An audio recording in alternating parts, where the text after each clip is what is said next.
Olá, ouvinte do Segundou, seja muito bem-vindo, muito bem-vinda ao nosso 8º episódio. Hoje eu estou recebendo uma convidada ilustre para a gente falar um pouco sobre política, muitos assuntos políticos, inclusive já faz um tempinho que eu quero convidá-la, e dessa vez não teve como fugir. Fabiana Pulcinelli, jornalista, colunista do Jornal Popular, muito obrigada por ter aceito o meu convite e por estar aqui hoje comigo. Olá, Bárbara, olá a todos, uma honra estar aqui, parabéns pela iniciativa, muito legal o podcast, muito feliz de estar aqui e a gente tem muito assunto acumulado para falar. Falam que podcast não pode ser muito tempo, porque senão o ouvinte perde o interesse de ficar ouvindo, né? Então vamos ser breve. Vamos ser breve, mas vamos lá, Fabiana, da primeira vez que eu queria te chamar, a gente ia falar justamente sobre a segunda etapa da reforma administrativa. Isso foi há umas 2 semanas e a gente ainda não tinha nenhum detalhe sobre essa reforma. Agora a gente já tem alguns detalhes, inclusive a tramitação está um pouco confusa lá na Assembleia. Ela passou pela CCJ, passou pela comissão mista, foi à plenária e agora voltou para a CCJ. E aí eu tenho 2 perguntas. Em primeiro lugar, por que isso está acontecendo? Já foram mais de 50 mudanças no projeto original. Quais são os pontos principais dessa reforma, dessa segunda etapa da reforma? Então, para o ouvinte entender bem, a reforma administrativa é o seguinte: o governador Ronaldo Caiado assumiu, é um novo grupo político, ele quer fazer cortes, quer promover cortes, então o que ele faz? Ele faz um projeto de lei reestruturando a máquina administrativa. Ele já fez redução de secretarias e aí tem que adequar tudo isso. Quais são as superintendências, quais são as gerências, como é que fica a estrutura, como é que fica o funcionamento, aquele esqueleto mesmo da máquina administrativa. E ele vem prometendo desde o início do ano mandar esse projeto de lei para a Assembleia, porque a Assembleia tem que aprovar. Demorou muito com esses estudos e com cálculo de economia e tudo mais, e mandou agora, recentemente, para a Assembleia Legislativa. O projeto é muito delicado justamente porque ele envolve isso. Todos os cargos efetivos, todos os cargos comissionados, todas as funções comissionadas, que são cargos ocupados por efetivos, com gratificações, todas as gerências, ou seja, como vai funcionar a máquina como um todo. Basicamente, a função é cortar gastos, ou vai muito além disso?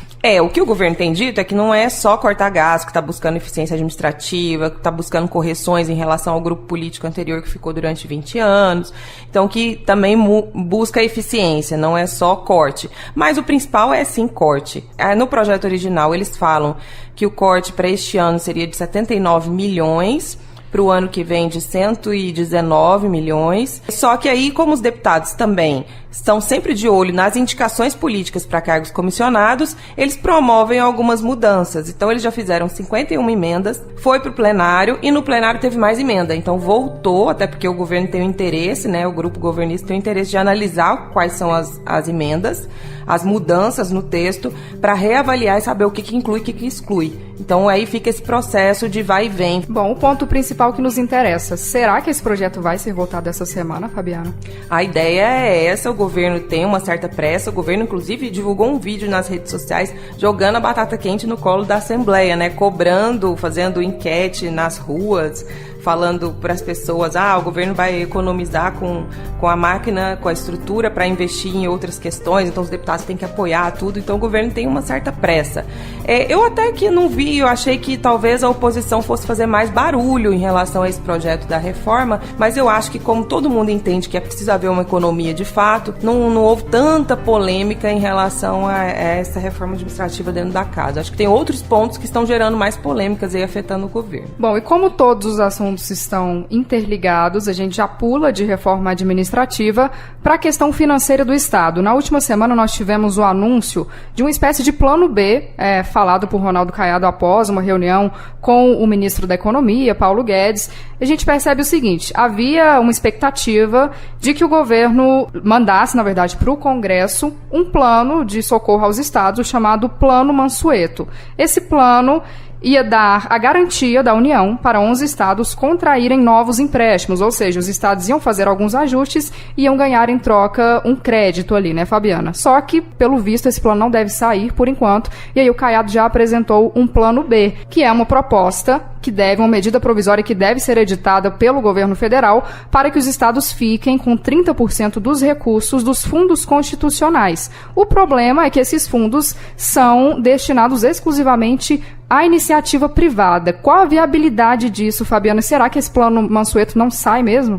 Então, o governo federal vem prometendo esse plano desde fevereiro, aí falou para os governadores que ia mandar em março para o Congresso, depois ficou para abril e até agora nada. Há uma previsão sim de enviar essa semana para o Congresso, mas não tem uma confirmação, mas tem uma previsão. O que acontece é que acabou que esse plano de equilíbrio fiscal, ou plano Mansueto, ele ficou muito condicionado à questão da tramitação da reforma da Previdência.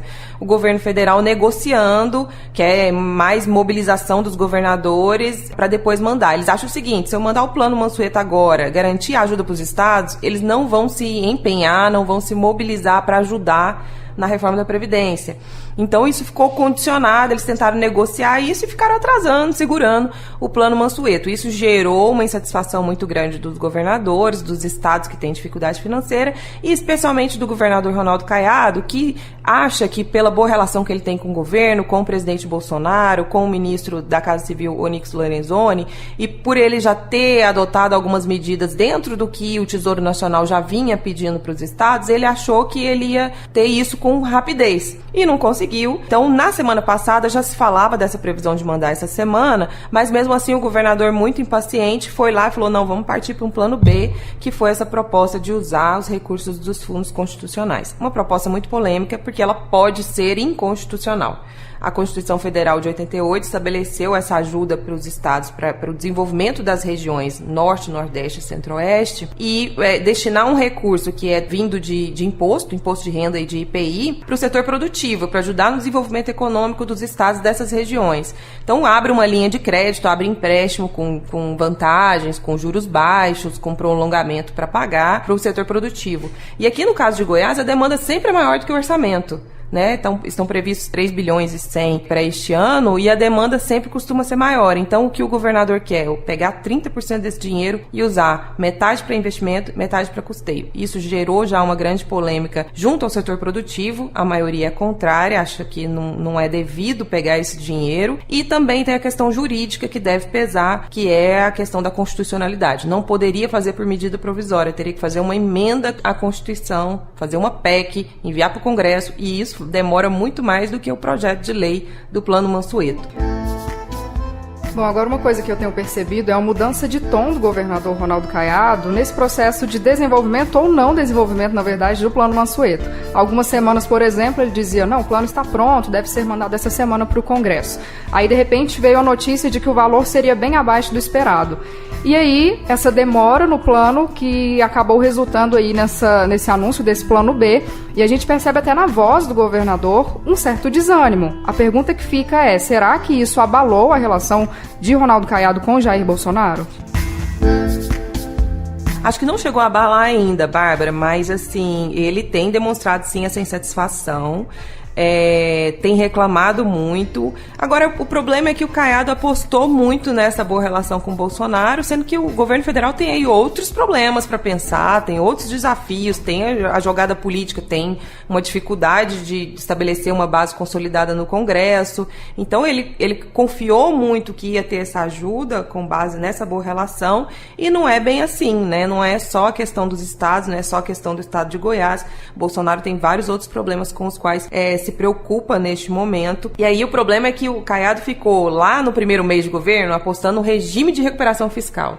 Ele achou assim, não, eu tenho aqui uma boa relação. Estava claro que Goiás não se encaixava nos critérios da lei, estabelecidos em lei.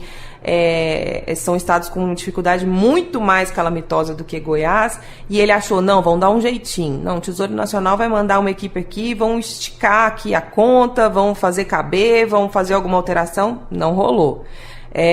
Então Mansueto, Paulo Guedes descartaram, não encaixa, acabou. Então vamos buscar um plano B, que é o plano Mansueto, para ajudar os estados que têm hoje nota C, né, de capacidade de pagamento. Então, não, tá pronto, vamos andar.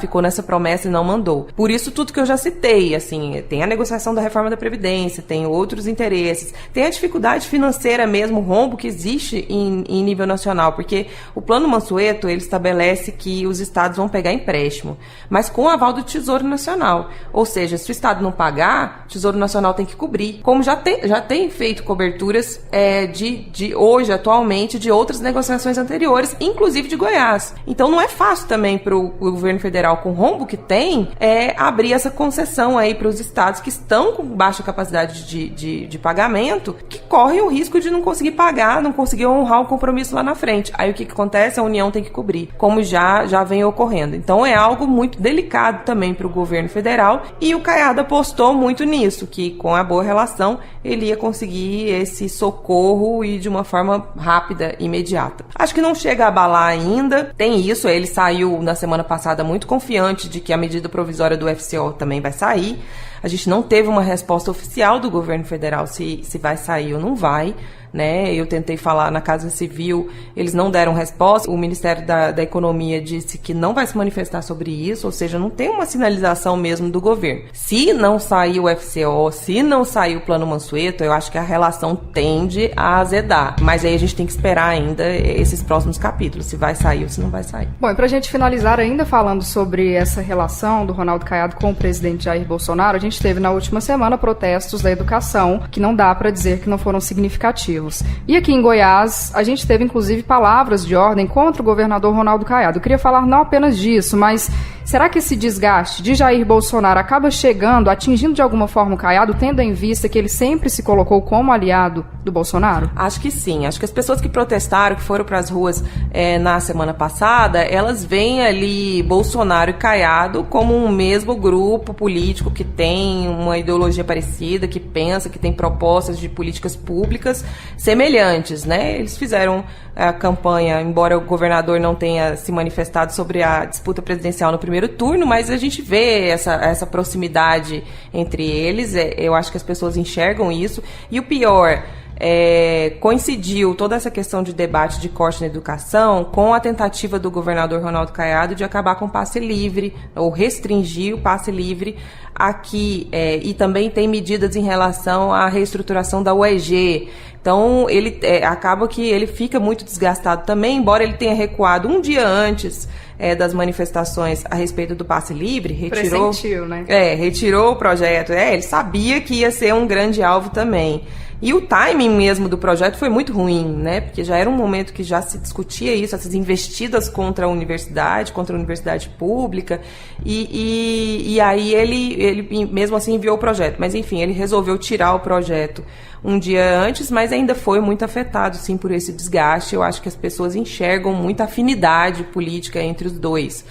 Inclusive, na semana passada, quando foi comentar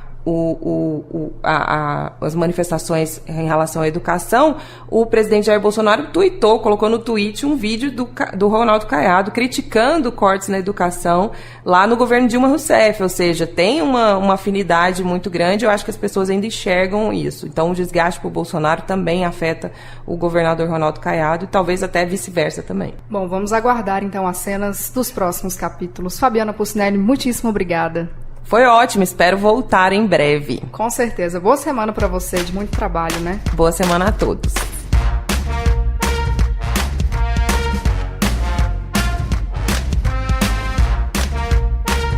Confira agora outros assuntos importantes para acompanhar durante essa semana.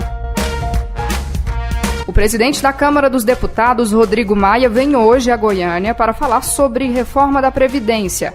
Ele participa de um evento à noite na Casa da Indústria, evento que é organizado pela OAB Goiás e pelo Fórum de Entidades Empresariais. Esse convite foi motivado, claro, pela relevância desse tema, tendo em vista a expectativa de aprovação da reforma, mas também por uma recente pesquisa feita pelo IBOP, a pedido da Confederação Nacional da Indústria. Essa pesquisa aponta que apenas 36% dos entrevistados dizem conhecer a proposta da reforma. O mesmo levantamento mostrou que 59% das pessoas ouvidas concordam que a reforma da Previdência é necessária.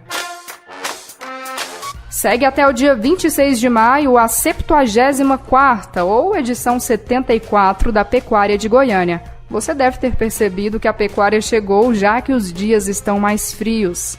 Os ingressos custam R$ 30 a inteira em dias de shows e R$ 20 em dias normais. Para quem gosta de sertanejo, a festa é certa. Marília Mendonça, Maiara e Maraísa, Jean Giovanni, de Paulo e Paulino são atrações confirmadas. Mas, além da música, os bichinhos também são grandes atrações, principalmente para as crianças. Lá você vai encontrar cavalos, vacas, bois, mulas, cabras, pôneis, cabritos e jegues. A programação completa está no site sgpa.com.br.